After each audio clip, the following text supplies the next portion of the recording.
If you have seen any of my previous videos, you'll know that I've been using a GoPro Hero 11 Black along with a Rode SmartLav Plus, and while it's gotten the job done, it's been a constant battle, constant hassle with those things, and I constantly feel like I'm fighting the GoPro and the microphone. And in fact, I've lost quite a few videos and quite a few bits of audio because of that setup. Okay, I give up on my GoPro. So in this video I'm going to go over why I switched from GoPro to DJI, and at the same time we're going to be testing out the setup and messing with the settings and stuff and seeing what seems to work best. So a few of you commented in fact on the audio quality in my last few videos. I like that. The last two in fact. And what's happened is I bought a new Rode SmartLav Plus to replace the old one that corroded. No problems with the old one, but the new one has already got damaged. And with the GoPro, I just found I was constantly battling issues with it. It kept freezing, the batteries were swelling up, so I've just within the last 2 months replaced all the batteries. So I've actually bought 3 new batteries recently, which are not cheap, and I was doing all that in the hope that I could get by with the GoPro. And I've tried to stick by it because I didn't want to spend the money on a new setup because it gets expensive. But as it happens, I've ended up having to. That last straw of buying a new Rode mic at 3,000 odd pesos, along with all the new batteries, in the end I was like, well, that's getting on towards half the price of a new setup with the DJI Osmo Action 5. So I've bit the bullet and bought it. This is the first ride out with it. I've been testing it at home, and I like the ease of setup on it. One of the reasons that I've gone wireless is because when I'm using the GoPro and I'm plugging in a wired lavalier microphone, I have to open up one of the ports on the GoPro, and you know what it's like here. There's a lot of torrential rain. Rain can come out of nowhere, and having a port open really compromises the waterproofing and the weather resistance of the GoPro. Just rev the engine there a little bit to see what the mic on the back is doing. So the fact that this has a wireless setup means that I keep everything inside my helmet, and the action camera itself is fully sealed at the front. I don't have to open up any ports. Automatically connects between the DJI Mic 2 and the Osmo Action 5, and I actually have 2 mics inputting on this. So what had happened actually with the SmartLav is it got wet and it still worked, but it was only picking up sort of high tones like treble.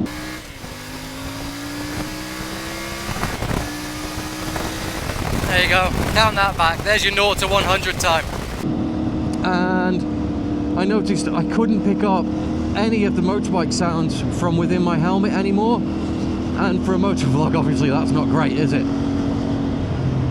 So one of the benefits of having this Osmo Action 5 and the DJI Mic 2 setup is I can actually have 2 wireless mics feeding into the Osmo Action 5. So at the moment I'm just testing out where to put the second mic, and I've got it in a little fanny pack, as you Americans say, or a little bum bag, waist bag, and I've wrapped it in foam with a cable tie, and I've got it in this little bag, waist pack, at the back of me, and it should pick up the exhaust note. And I mean, the exhaust note on this CF Moto 450 MT is beautiful, so I don't want to be missing that. This is going to be a test of this setup and to see whether it's going to work for me. One other huge issue I had with the GoPro is the battery life. So not only did I have to buy all new batteries because the old ones had swollen, and they were only a year or 2 old, because I bought spares only probably a year and a half, 2 years ago. But not only that, but even if they do work, the battery, if you're recording, lasts about 50 minutes if you're lucky, if it didn't freeze. So regularly it would freeze up and I'd get a corrupted file, or it would say repairing your file when it starts back up again, if you're lucky, and you'd be able to recover the file. Now the DJI Osmo Action 5 has a record time of about 3 hours when you're going in 4K. I believe it also has a bigger sensor, so the image quality should be better. I can record, as I am now, I'm going to record in 10-bit, their log profile anyway, so I'm recording in that. And the great thing is that because I've mounted it the way I've mounted it in the helmet via magnetic tape, I can just quickly pop it off, no hassle. I haven't got all those wires wrapped around the front of my mount, exposed. On a ride I did the other week, the wires were getting tangled up and stuff, and I'm having to mess with that, and they're going to break at some point if you keep wrapping them. So it's just a whole bunch of things with this DJI that just make it seem a much better unit, to be honest, and it seems like it will be much more reliable. So one of the things I've noticed with it is it's got a much quicker startup time. When you press the on button, it turns on. The GoPro, sometimes it does, sometimes it doesn't. I know, you know, some people swear by GoPros, and that's all I've used as action cameras for a long time now, but all these issues with them, it's like you're fighting it and you're losing audio, you're losing videos, and I can't afford to. I don't have enough time to lose those videos if I go out and make one, and it kind of ruins the ride after a while. I bought it with the adventure pack, so it comes with 2 spare batteries. It also has a better mounting system, so you can mount it via magnets, so you can actually, you don't have to take the whole unit off your motorbike helmet mount. It's magnetic, so it just locks in place, but it also has a couple of little levers that pinch and grab the Osmo Action 5. I was a little bit concerned about that, but it is solid, didn't budge at all yesterday. So now when you've got your screw through here, putting it onto your mount, you simply click these couple of little levers, and I mean, it's pretty strong, but you now can take your Osmo Action 5 off the mount. The mount is still in place, and then obviously when you want to put it back on, you just click it back in. So it also is going to be easier to color grade if I use my Osmo Pocket 3. It's going to be easier to grade and get the footage to look the same, along with my DJI drone.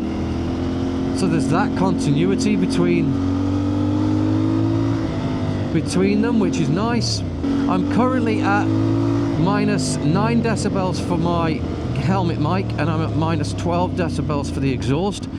I'm not sure if it's peaking. I need to look in a minute and listen back to the sound, but I'm also going to park up in a second and I'll change those settings to minus 6 in the helmet and minus 12 on the exhaust to try and get more difference between the two.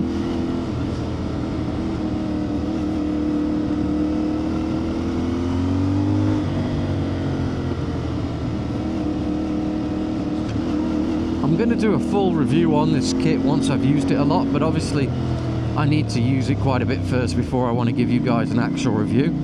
But the review, when it does come, is going to be from a long-time GoPro user with no bias, no prejudice, just, you know, just the realities of using a GoPro versus using this thing. So I'd appreciate it if you like and subscribe to get notified about that, and any other future videos. I'll also go through all my settings and how I edit the footage and everything once I've actually worked that out myself. So what's the audio sounding like, guys? So this is, as I say, minus 12 on the exhaust mic and minus 9 on the helmet mic. We'll pull up in a second and I'll just switch it over to different settings to see how that works out. The exhaust sounds bloody lovely to me. I've also got to mess around with positioning. So at the moment, I've got the mic facing backwards towards me. Here we go, we'll pull over here. Now I might change that to upwards. I've just got to find which one gives me the most room in my helmet. It's quite a close fit. Okay, so we've gone to minus 6 on the helmet mic, and we're still at minus 12 on the exhaust mic. Now it does have the ability to record a separate track, so if I want to pull the audio off either mic, I've actually set them to record 32-bit float backup.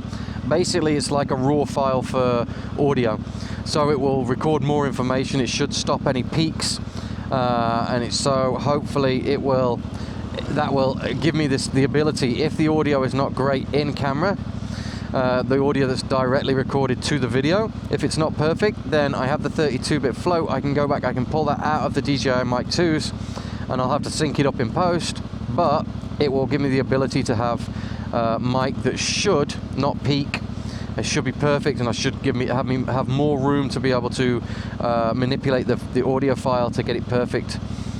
So I don't like the look of this at -6 decibels. I think it's going to be too loud. I can see it's peaking on the screen. So we'll change the helmet mic back to -9, I think. In fact, we'll try at -12. We'll try both at -12 because I've already done -9 and -12. So we'll do both at -12 and we'll see how that goes. But what I like about this setup so far is it seems really easy and intuitive to use, and when you press a button it does what it says. It just feels a better product, if I'm honest. It doesn't feel like a beta product. GoPros always feel a bit, I don't know, like you're fighting them constantly. This feels like the drones, they just always work, and hopefully this will be the same. So you can change it as well. You've got a screen on the front here, and you can have that as an actual screen that shows the display of the video. I will use that if I vlog with it, but for now I have it to a setting where it's turned off to save the battery more. I also have the screen at the rear set to turn off after 30 seconds, I think, so that when I'm recording, again, it will save battery a little bit. The battery itself is something like 1950 milliamp hours, which is again more than the GoPro, but obviously it just works a little bit better and is more economical with the battery. So here it is, mounted to my helmet directly. Still got a little bit of wobble there, but I don't have to have all the wires around it messing about and then going up under my chin. And what I would used to have to do all the time, obviously, is re-clip the mic with my visor open. How's the wind noise? I have got a wind sock thing on it, a dead cat on it.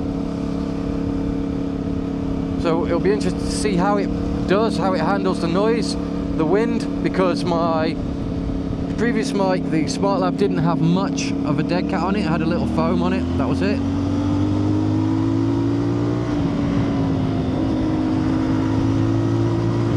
Hopefully the mic in the back of my little waist pack is not moving around too much and is not crackling too much. We'll have to check that in a minute when I find a nice shaded spot.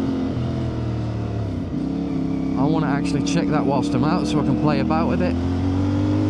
But yeah, I'm going to test the crap out of this DJI Osmo Action 5 and DJI Mic 2, because if it works, it's such a simpler setup. And also I want to have a look and see what it's like to grade this D-Log M footage.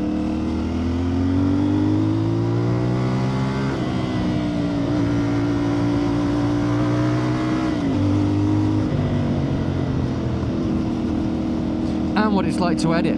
So I have updated this because I heard complaints about there was a very low bitrate in 4K when this first came out. I have the latest firmware on it with the option of the high bitrate, and I am using the high bitrate with the D-Log footage, so for anyone who was wondering about that. So we'll see how it does in terms of grading, how it does in terms of editing, but also how it does in terms of storage space. I think it was telling me on a 256 gigabyte card I was going to get about 5 hours of footage, so I'm all right with that. So we're going to have a, you know, bumpy road surface now, and it'll be interesting to see what the mic at the back is doing. So I'm actually going to pull in down here and I'm going to have a listen to the footage back and see whether I need to adjust anything with the mic positioning, anything like that. I'll just show you one of the other things I like about this is that I have the mic here and I can just quickly pop it out. Now the mic is out and I can wander off with it and sing a concert, do a bit of karaoke, whatever I want to do, and it's sorted. Sounded okay to me. I've gone back to -9 on the helmet mic and stayed at -12 for the rear mic for the exhaust and engine sound. It sounded pretty decent, but I have to go back and I have to listen to it with headphones on. I've changed now the position of the helmet mic. I've put the helmet mic in a downward position, so I'll show you the couple of positions that I have set it in, so that you can see and you can tell the difference. And I'm gonna do a wind noise test again. I have got the low cut filter on the Osmo Action 5, so that should cut the wind noise a little bit. We're just going to check that both mics are activated. Yep, they are. Okay, and I can see it on the screen nicely. It gives me an audio readout for both. We're going to head back the same way we came.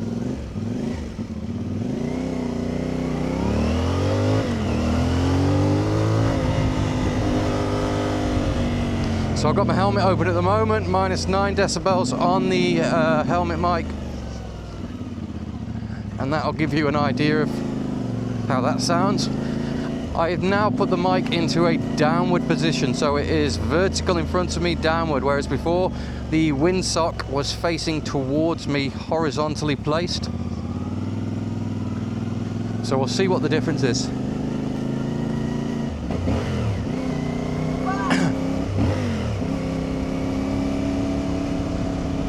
So now I'm going to close down the visor, and we'll see how the audio is with the visor down in this slightly different position.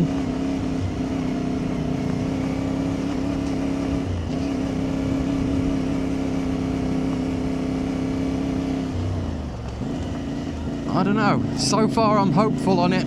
Just listening to it back in camera, it sounded pretty good, but you guys let me know what you think.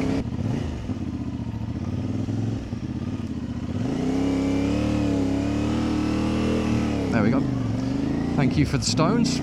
Yeah, I'm going to leave this video running all the way back home just to check, but I've been running about an hour so far and it's used about 20% of the battery, so I know the GoPro would be down into the orange by now on about 30% left.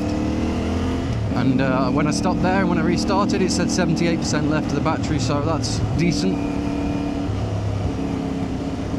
In fact, knowing the battery life is rated so much better, I actually have only brought the battery and the camera out with me today, and I can tell you now, I would never do that with a GoPro. Not a chance. So I'm going to shut up now, just go to pure audio, and then we'll have a look when we get back at what's going on.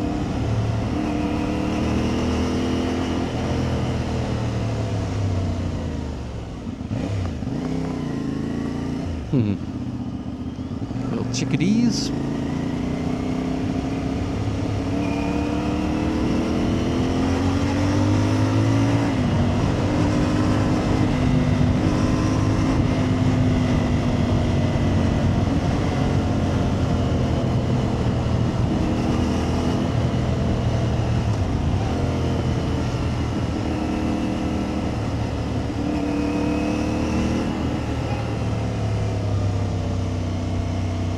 Hey, Joe.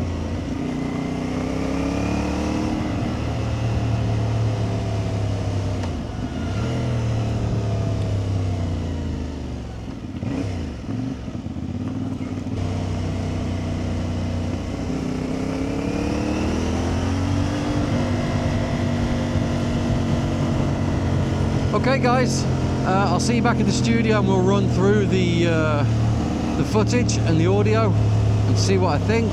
Okay guys, so I'm back in the studio and I've taken a look at the footage and you'll have already seen some of it edited. So the setup that I was using was 10-bit D-Log M, neutral profile, and I toned it down a little bit, basically took out some sharpening and took out some texture. And the great thing about this kit is that because I bought the DJI Mic 2, which came with a receiver, I can actually fit this up on the camera, my main mirrorless camera, and use it as a wireless mic for the mirrorless camera as well. But back to the footage, I'm really happy with it. It's not a huge difference to the GoPro. It's just as easy to edit. I can pull a little bit more out of the highlights and boost the shadows a little bit more if I want to. I think it's got a little bit more dynamic range. But overall, the image quality is good. It's not over sharpened when you in that log profile, and it's easy to grade. So I think I showed you an example of a quick grade in the video there. So the first little grade that I did on it was simply adjustments to contrast, to exposure, just to put the exposure in exactly the right place. And yeah, I adjusted the contrast and I adjusted the tone curve very slightly as well. And I also adjusted the white balance on that just to warm it up a little bit, as you can see in the footage. And that was really easy to do. There was plenty of pliability within the file, so it was easy to manipulate the image to get the look I wanted. And then all I did is in DaVinci Resolve, I saved that as a LUT, and then I applied it to all the other clips. So if I was doing something other than a YouTube video, I would actually go through individually and do those adjustments to each individual file. But for time-saving purposes, I just applied that LUT that I created from the original file, from the one clip. I applied it to the others. That gave me my base settings and my base grade, and that's what's called a basic grade on the video. And then after that, I went ahead and I looked at the film look creator on DaVinci Resolve Studio I have for the iPad Pro.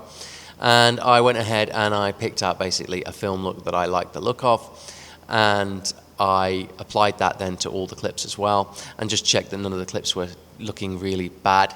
But overall, I was really, really happy with the grade that I got off it. For a first go at it, it's easy to work with, so I've got no problems there switching over. The sound quality is really, really nice. Now, you tell me, I felt that the exhaust mic is probably slightly too loud and I might have to tone that down a bit. I can't do that in camera when we're filming, but I do have the ability to do it easily in post in DaVinci Resolve. If you want to know how to do that, then I can quickly tell you that. But basically, I just probably think I should probably tone down the audio from the exhaust very slightly, just to balance the sources basically between the mic that I'm using in my helmet and the one in the bum bag, I call it. I'm British, we call it a bum bag. So that's that. But overall, yeah, I spent last night editing the footage and editing this video, and I'm happy with it. I'm really, really happy with it. And the battery life was excellent. So as I said in the video, I was going to continue filming all the way back home, and I did. So in total, I filmed for about an hour and a half, and the battery level was at 67% when I got home. So, I mean, that's fantastic on one battery. Really, really, really happy with that. I had no issues with the mic connecting. There was no dropouts, no problems whatsoever. The mics both connected seamlessly to the little Osmo Action 5. The Osmo Action 5 itself as well is a very good unit, actually. I'm really happy with it. Overall, I'm pleased with the DJI Osmo Action 5. I think having bought it, the feeling I get is that it's worth the money, and it was worthwhile changing over. The GoPro does a job, but it just feels like hard work. You're never sure about whether it's going to record, whether you're going to have an issue. The feeling I get from this is that it's going to be much more straightforward, much more easy to use. It's going to provide just as good footage, if not better footage. It's going to provide much better and more seamless audio. So that's my impressions. I hope you found the video useful, just if you're thinking about moving from a GoPro, if you're having issues with the GoPro, or if you don't know which one to buy, you're thinking of, shall I get the latest GoPro, shall I get the latest DJI? That's up to you, but based on my experience so far, I kind of wish that I'd swapped earlier. If the previous generations of this Osmo Action 5 are as good as this one, then yeah, I think the swap probably should have been done a couple of years ago. But I'm glad that I've done the swap now, and I'll bring you a full review on the specs, the features and everything like that in a future video. I'll also go through my editing process once I've sort of really got to know the footage and feel like I can give you something of benefit in a video for that. Okay, right, that will do for today's video.